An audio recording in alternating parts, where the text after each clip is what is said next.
to Stu and the Gas Holes. We're trying something new since Chad botched our intro last time. I feel like I watch it every time. Well, that could Just be last. true. That could be the reality, but maybe we should ask our six listeners what they think our intro should What do be. He's your on the kids floor think, now. Stu? Yeah, I'll ask my kids. They're two of the six at least. But no, thanks for joining us. My name is Stuart. I am pleased, as always, to be joined by Joe and Chad, the gas holes. Are you pleased? That's an incredible feat too. Sorry. Something. Pleased in the sense that I'm not doing this by myself, but that might be the Thanks. only that might be the only reason. The ringing endorsement. Anyways, let's introduce who we have here with us. He's an old familiar face. Yes, no, absolutely. So, Zach, thanks for joining us. We'll let you talk a little bit about what you do here in our nation's capital as we get started, but we are glad to have you back here. I don't know what we're going to talk about, Zach, but we'll figure something to talk Don't worry, about. I think we'll go We through it. always do. Hey, folks, Zach Perconti here. I'm a principal at Government Affairs Solutions, which is a boutique trade association focused advocacy firm here in DC. We do a lot of work with a few different associations that are in the gas space, energy space, and then just really all sorts of underground utilities and construction. Very cool. Awesome. And Thanks, always Zach. good to have you because much like in speaking with Stu, it's hard for us to sometimes get a real perspective of DC. And you guys have a really intimate look into kind of what's going on. We were talking prior to this, prior to Chad hitting record 4 times, that you've been doing some travels and had the opportunity to get out and into some different areas. I think one of the questions I have for you, honestly, is what's like kind of what's different now than the last time we spoke I think it was probably 2 years ago at this point. Yeah. What's different in your world and what's going on down there that maybe us common folk don't get to see? Well, that's a tough question to answer We because got time. honestly, I This mean, the records answer is forever. kind of It was so we everything didn't is have to ask different. any more questions. Right. Yeah, that's the one, and we'll just talk for the next 30 minutes, right? Right. Really, everything's different, honestly. I mean, it's kind of been a real roller coaster in American politics the last 2 years, right? So, we had the 2022 midterms come and go. They were not at all, I think, what anybody was really expecting. Folks thought we were going to have a really big red wave, and we kind of had more of like a red splash. The Republicans took the House. They've had a crazy narrow majority. We kicked out a Speaker of the House for the first time in American history. Mike Johnson took over. He's been really, I think, doing a good job holding the Republican Party together since then. But, even though they've passed a lot of legislation out of the House, with a Democrat in the White House and a Democrat controlling the Senate, there really has not been a whole lot of legislative activity the last couple of years. Now, that kind of brings us to election 2024, which, boy, if there's ever been a historic election, I think this one is it.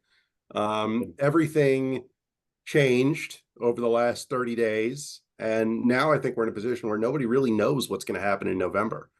Just to give folks a sense, I think, of the amount of insanity here in DC.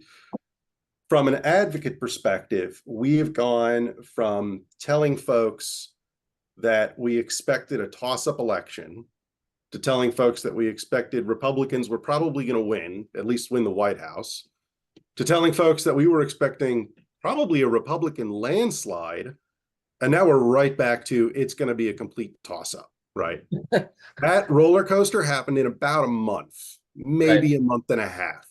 So honestly, when we look at what the next 4 years are going to hold, I really think nobody knows.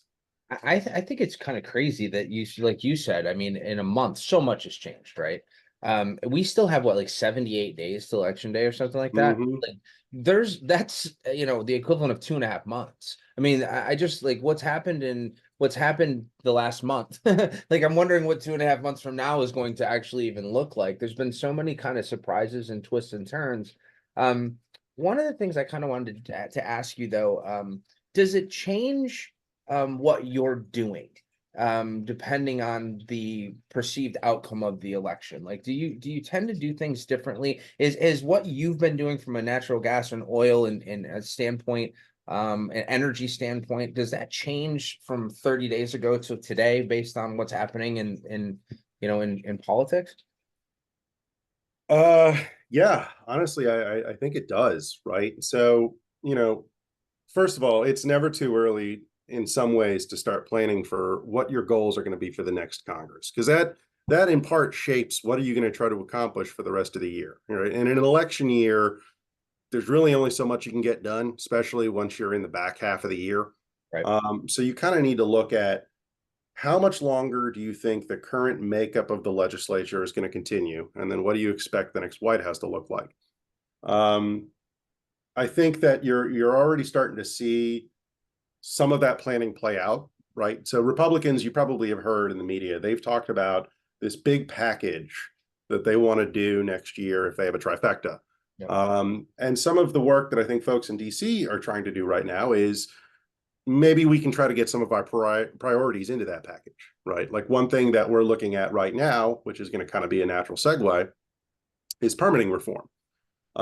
Because frankly, regardless of the outcome of the election, unless we have a Republican trifecta, this may be our best bite at the apple. And it may be, period, because one of the biggest champions on formerly, I guess, the Democrat side, now an independent, of permitting reform is Joe Manchin, and he's gone either way, right? So we've got a few months left, and we're trying to get that done, at least to start the process. And then whoever is in power next year will try to carry that torch forward and iterate on what we've already done. When it comes to, I think, other ways, though, that this changes the calculus, I talk to everyone. My firm tries to stay very nonpartisan. We call balls and strikes. But I think you definitely see other folks in Washington try to make sure that they're on the good side of whoever they think is going to win. Sure. There's been quite an entertaining scramble, I think, over the last month of folks who were predicting a Republican, landslide. And now a lot of them, I think, to some extent, are trying to scurry back over and make sure that the Democrats know that they're friends with them too, just in case. It's kind of funny how that works. And we talked about that on another show. It's kind of like you see these people, and I'm going to use, our VP right now. Like you see these congressmen and senators that have these really like staunch, like, I am absolutely not for this, right? And then come around election time, it's like they start to kind of like, backtrack a little bit and be like, well, maybe there is some room for this, because I think you have to remain, like you said, bipartisan to a degree, to some degree. You have to leave that opening. And one of the things that I think is going to be difficult for the Harris administration, or at least election process, is she was very, very concise with no fracking, right? Like no offshore drilling. And having those policies, I know she's walked back from those a little bit, but I wonder, I mean, at least from my perspective, and again, being, Joe American, like the everyday guy here, how does that sometimes feels disingenuous to people? And I'm wondering if that's kind of the same, perspective down there. Like, does that come across that way for other parts of the, the political I system? think it's all of politics, though. I get that, but Like, I'm just all saying, over. from an average American, it's hard for me to say to my kids, you shouldn't do this, and then 3 years later, I'm like, you should, maybe you should do that. Like, it's kind of just mixed messaging. Yeah, this is an interesting one, right? Because I think you're seeing the same dynamic, her position on fracking changing, with a lot of her other positions from the last time she ran, right? And there's a reason for that. And the reason for that is the 2019 Democratic primary, and I suppose, the early parts of 2020 before that race evolved, was a really weird one. It was in many respects a race to the left as quickly as possible. Right. And Bernie Sanders was the runner-up in 2016. Right.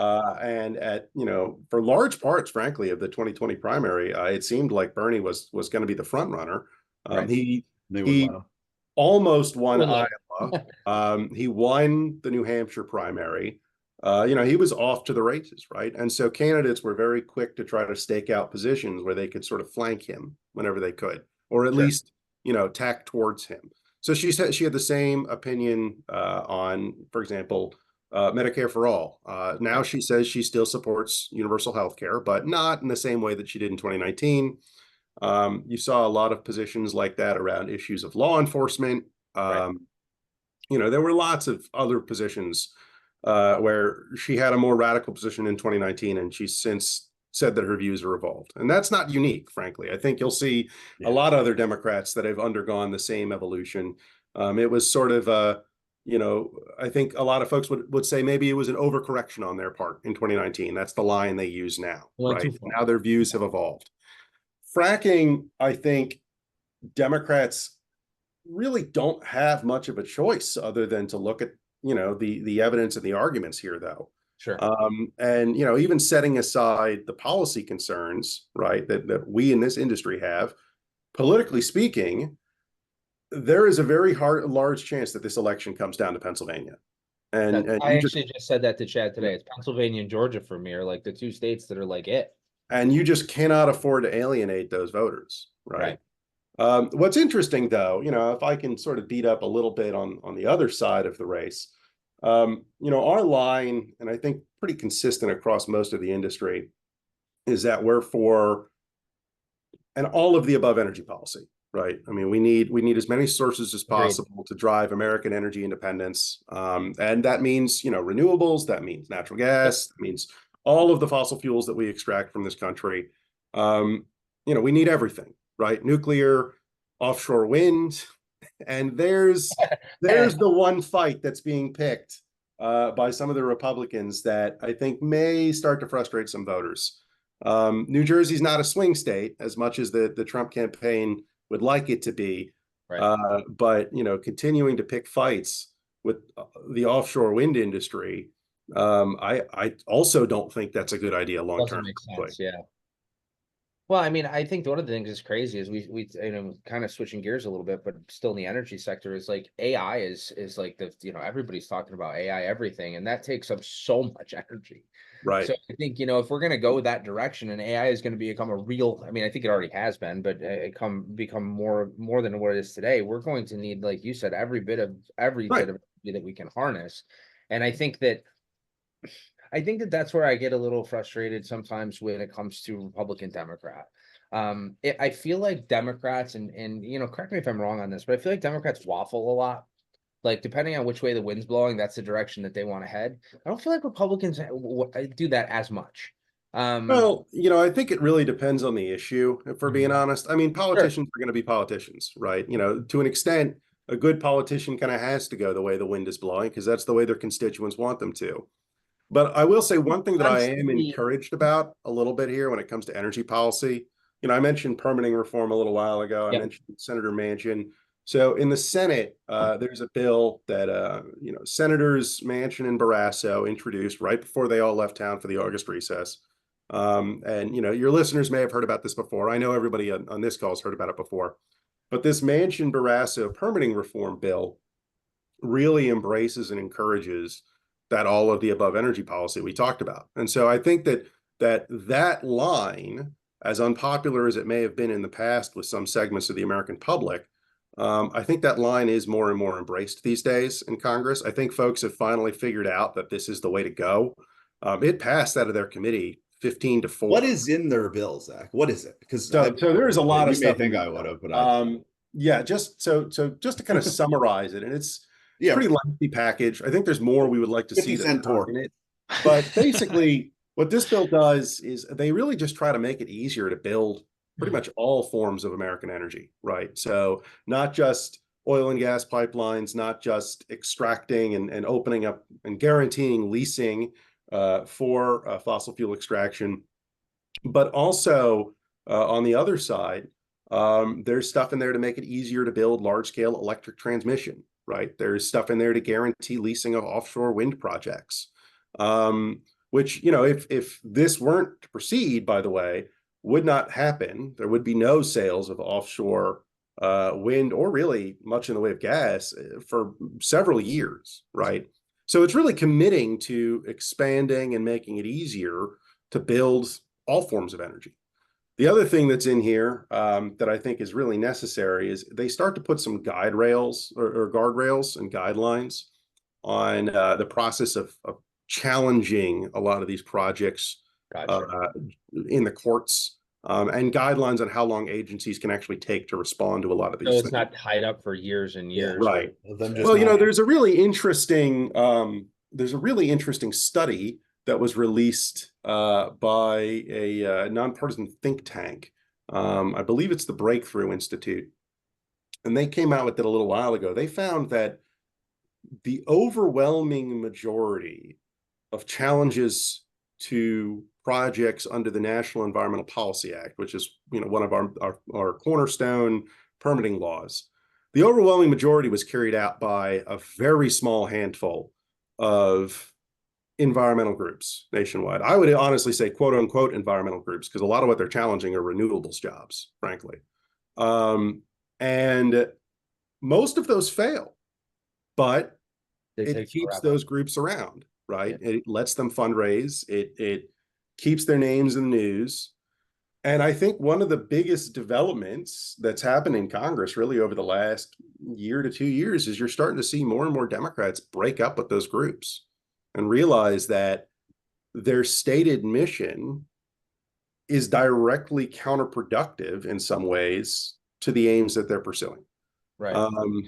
And, I say this as somebody who, I do consider myself a friend of the environment. I mean, I was an Eagle Scout, right?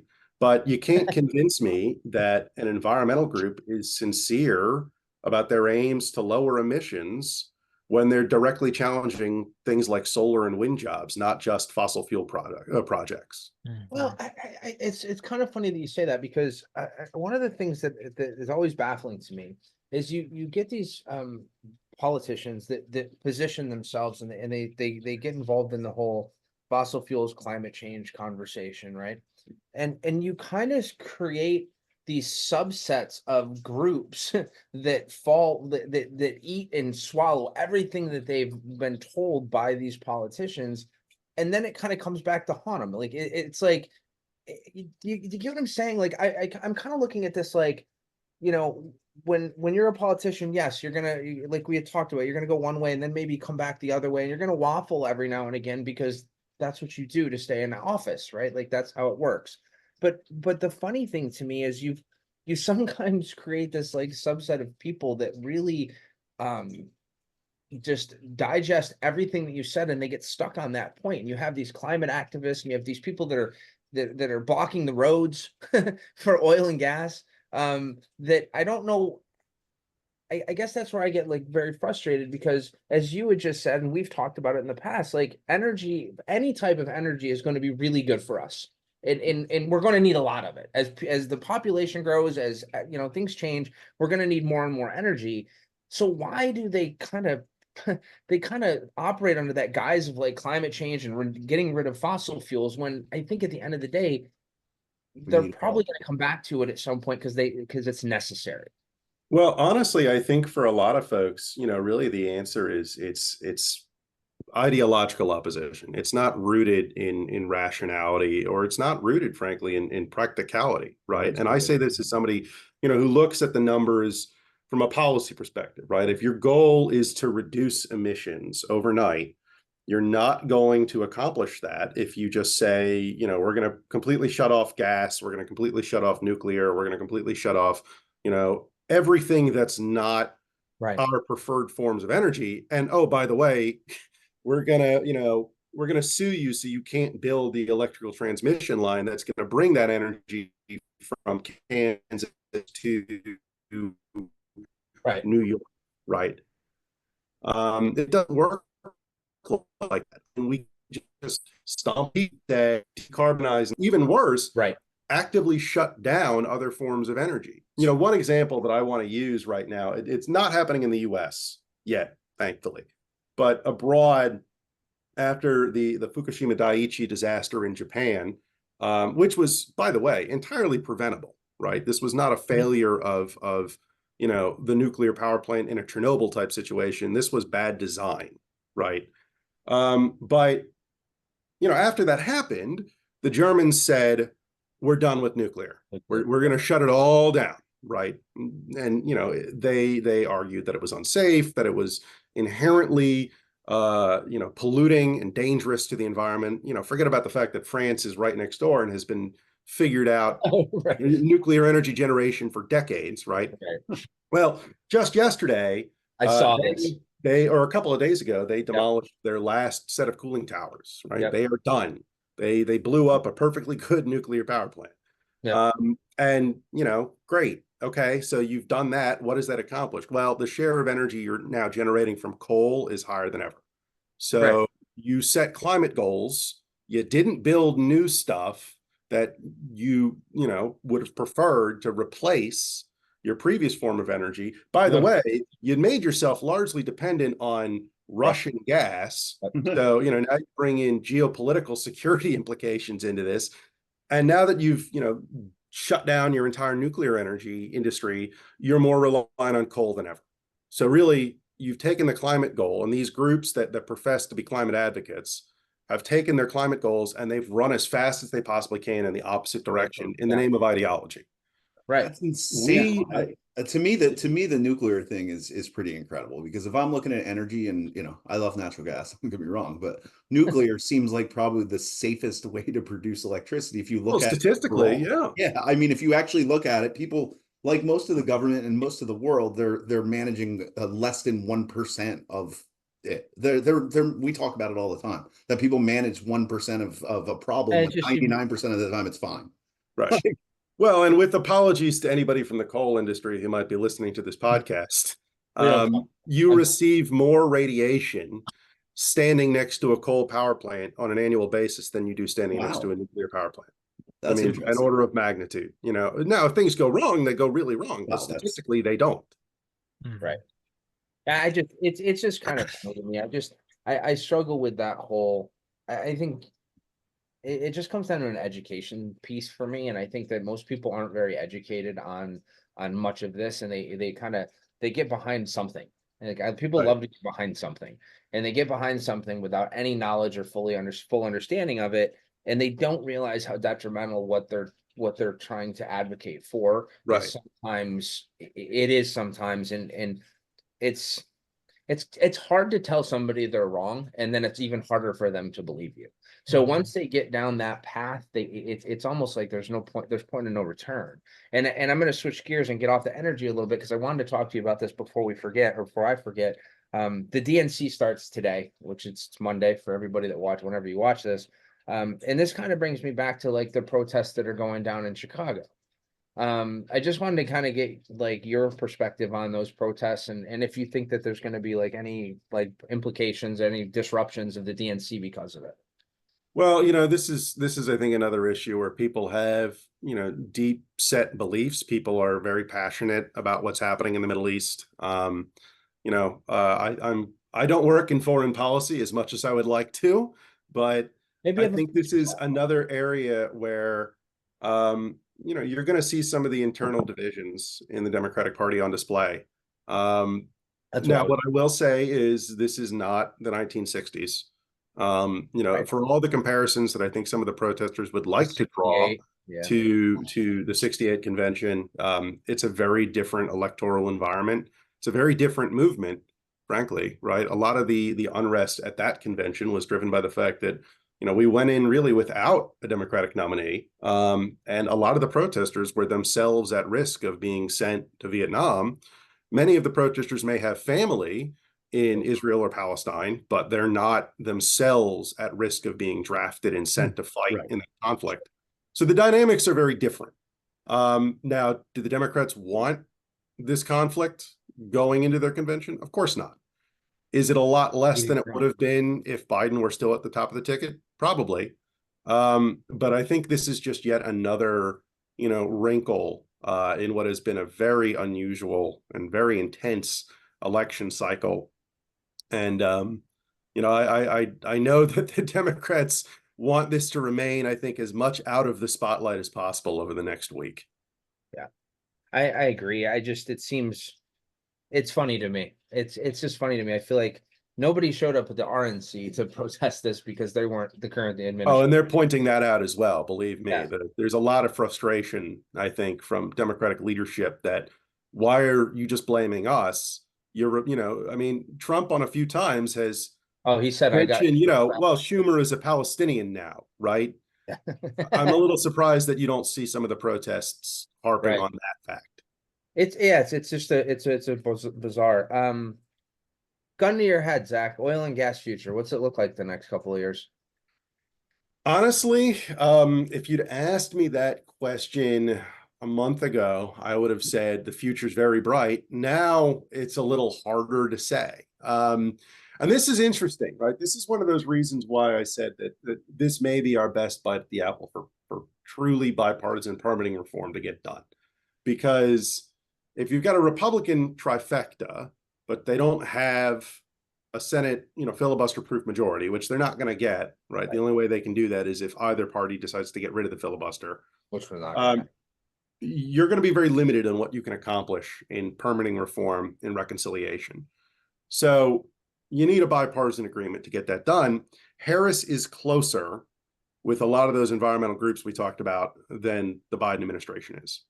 And so I don't know if we're going to get an agreement that really is truly all of the above if she's in the White House. Now, if she's in the White House, I think we're going to see a lot of the same issues we have from this current administration persist. Sure. I think we're going to have to continue to educate members of Congress on the importance of an all of the above energy policy.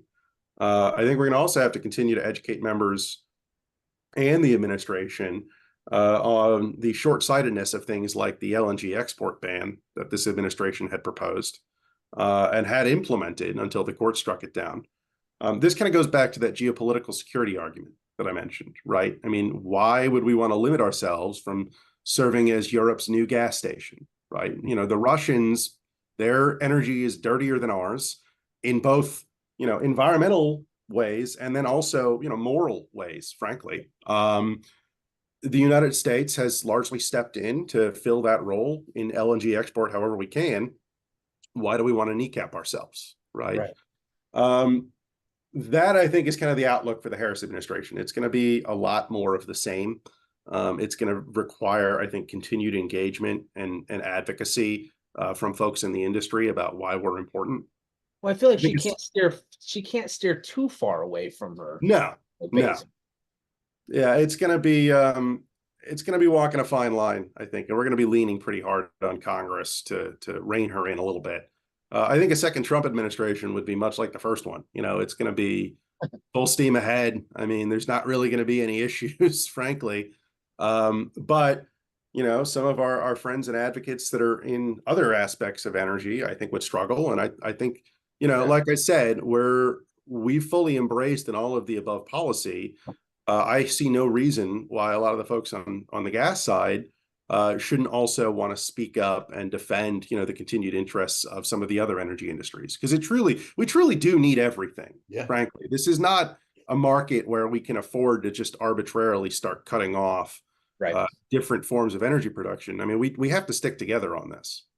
How many people do you find when you're, down in DC, senators or congressmen and women that you speak with, would you say are for that, full steam ahead, any energy is good energy?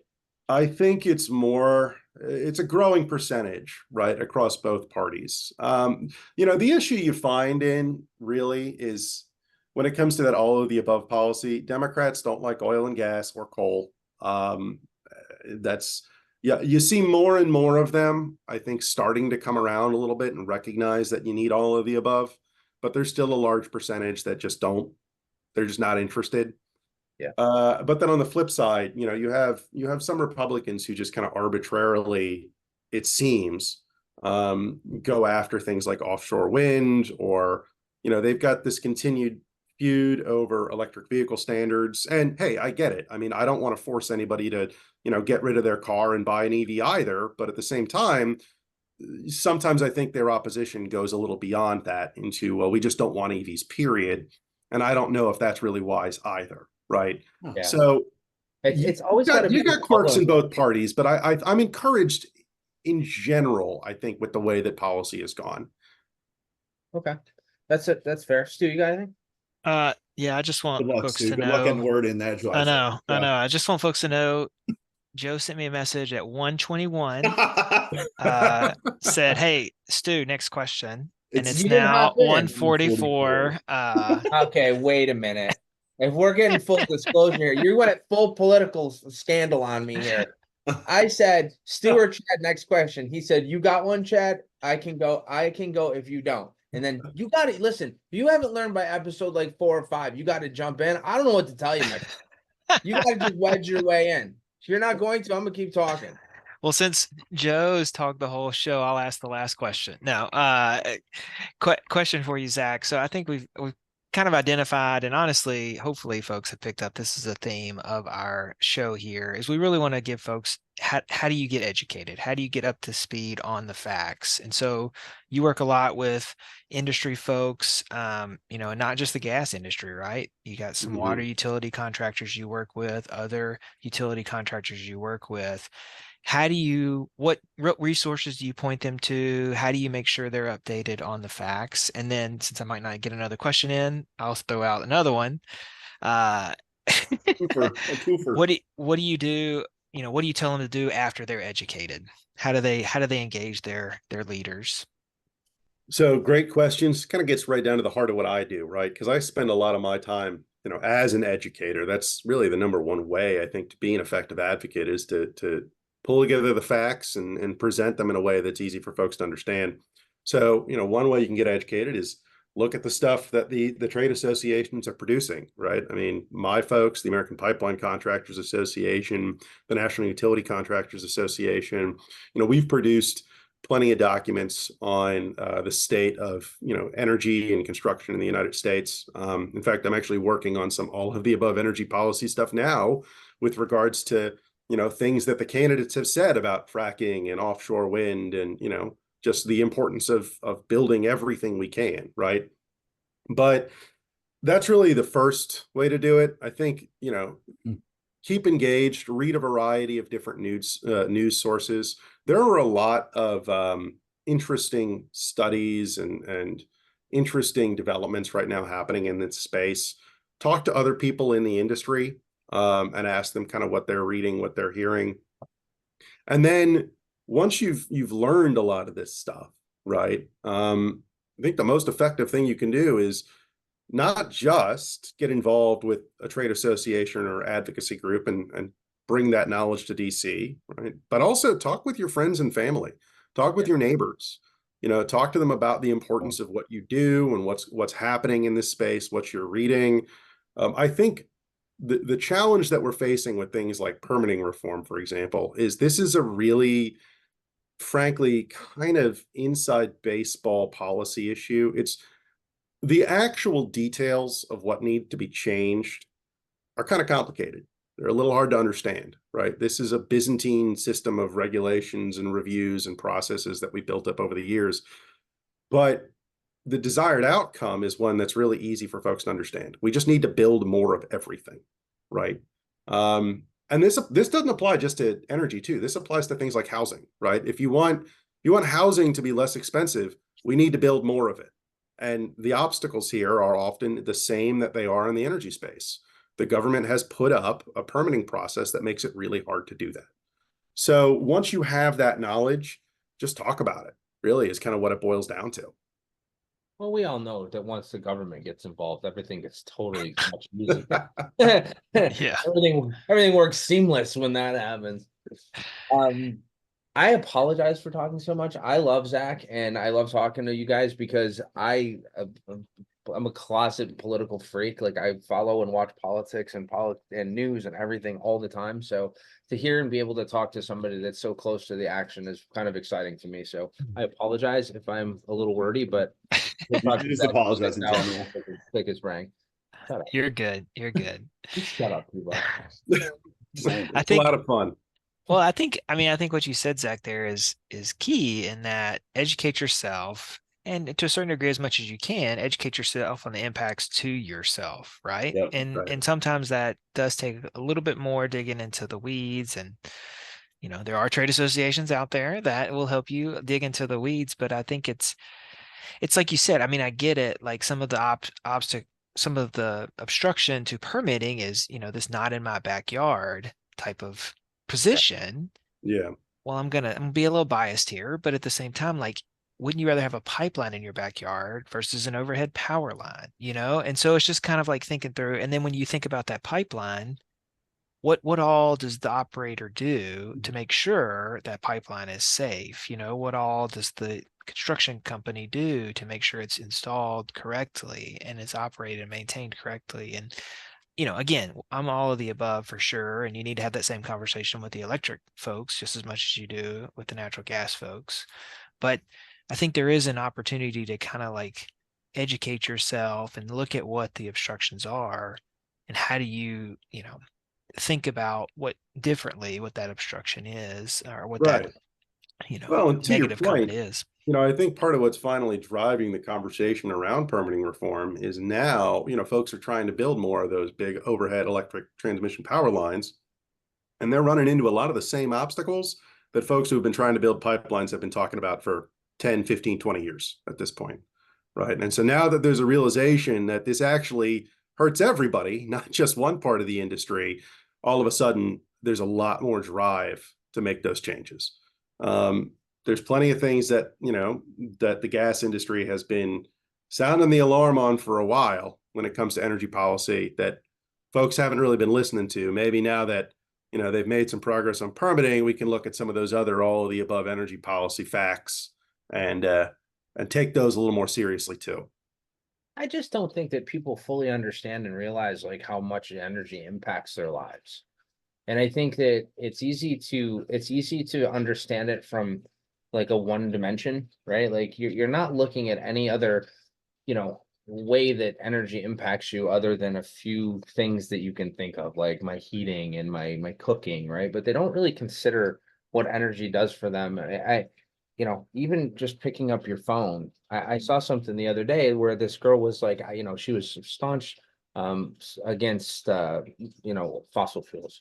And she was like saying, I'd be okay if we didn't have enough energy. Like I could live, and somebody say, yeah, but your phone wouldn't work. And she was like, well, I don't know if I could do, I don't know if I could live that way. And I'm like, see, you're not fully understanding like what that means and what that looks like. I've said it moons ago, and I'm going to say it again. Everybody wants change until the change impacts them. And then it's kind of, it gets much more difficult to be able to understand that. I think from an education standpoint, it's not just understanding, the reasons for needing necessarily, but also how it impacts you. And Stuart, I think you or Zach, I can't recall who said it, but you guys said talk to your neighbors, talk to your friends. Sometimes that's hard now. You're not able to get anybody that is able to have a conversation that's a disagreeable conversation that doesn't involve not like having a transfer of respect, right? Like, Right. and that's hard. And It's and like I think, talking about politics or religion. but it is, and it's the same fold. But and this is where I get frustrated with politicians, and specifically like what's been going on, like you said, Zach, for the last 10 years before we started, is that they've created an environment where people think that that's the acceptable way to communicate. And I Yeah. think that's what makes it much more challenging for everybody to be able to walk through life and get some of these things accomplished, because everybody's kind of doing it with an edge. Right. Well, and I think that's really what it boils down to, right? Is you mentioned respect. We need to find a way as a country to be able to disagree respectfully again. We need to find a way where we can have these conversations and recognize that, look, we're not always going to agree on something, but You're not a I'm bad coming guy. to this with some good information, and I just want you to hear me out. Right. And I said it before we started recording, but when you look at the state of this election, I think a lot of what it boils down to now is people are tired. I Yeah. mean, the last 10 years have been hard on everyone in different ways, right? I mean, the last 4 years have been hard on everyone. I mean, think back to 2020 and how that was a historic year in so many ways, and very few of them good. Um, I think Americans are just exhausted. And I think part of the way we climb out of the hole we've dug ourselves into is we we learn how to talk to our neighbors again. Yeah. It's funny. I'm a little bit older than you guys, and I remember when politics wasn't like this. And I think that that's one of the really tough things for me is that I remember back like with Ronald Reagan, right? And even some of the Bush years where it was just like it wasn't like this. And I start to wonder if the younger generation just believes that this is what politics has always looked like. And I don't know. It's They have frustrating. to. They have Well, to. for them, it is. Yeah. I mean, for a lot of them, it is. I mean, because back in the day, like even then when people didn't agree, they were respectful about it, right? It wasn't this mudslinging, name calling. I mean, and this childish things that are happening. I saw today that in Chicago, somebody's illuminated the side of Trump Tower with Project 2025, and I'm like, what are we doing here? No, Like, I mean, back in the day, they'd spray paint it, so at least there's. fair, but it'd be lower. It'd be lower. Yeah, much lower. Fair point. Anyway, But I mean, I was just who gonna you say, like talking back in the day, I mean, you had like Thomas Jefferson, John Adams, right? I Yeah. mean, they were like policy like rivals, but yet they Well, were I they supporting were mean, each also other. 19. they also wrote some things that would get you sued pretty quickly. Hey, you were the guys American talking about politics has always been ugly to an extent, but you they were didn't have social you were media to talking about amplify it. longing for the days of old. I'm just saying. No, no, Just I'm just, saying. I think Zach's probably right to a degree. It was probably always happening. We just didn't have a bird's eye view of it, You right? didn't have So social media. You didn't have yeah, right, everybody exactly. posting about it. Exactly. So Zach, before we let you go, gun to your head, we'll have Oh you boy, back. again, that's you can't do 2 gun to the head questions in one interview. You Did I do like, two? it's like you did 2. You already did this once. Now I'm doing another one. it's like 2 Mount Okay. Rushmores. You Oh got- boy. Who wins the election, buddy? You know, honestly, I can't answer that. You I gotta wish pick- I could, but it is such. The gun really worked. Well, you know, the thing is, by the time this is released, from the time we've recorded, the answer might be different. I mean, That's all honestly, right, you can it amend might. it. If you were to have asked me that 2 weeks ago, or I guess what, a month ago, before they made the switch, I would have said Trump without a doubt, like without hesitation. If you'd answered me that or asked me that 2 months ago, when it was still Biden versus Trump, but before that debate, I would have said it's a toss-up. Biden. And right now, I don't think I ever would have confidently said it was Biden because it was a nail biter. And, I mean, the way that the winds had been blowing against the incumbent, I think most folks understood that it's a toss up, but maybe it was leaning towards the Republicans. But now, I don't know, ask me again after their debate if that actually All right, happens. fair enough. We'll gonna get be an update. ridiculous. We'll do an update, a little updated segment. It's funny that you say that because I was watching some Joe Rogan stuff and like it was old stuff. Like and he made all these like predictions and stuff, but then they never come back to it and discuss the predictions that they made. It was Right. just like left in the past. So I don't worry, no one watches this, so it won't matter what you say. It doesn't matter. Shit.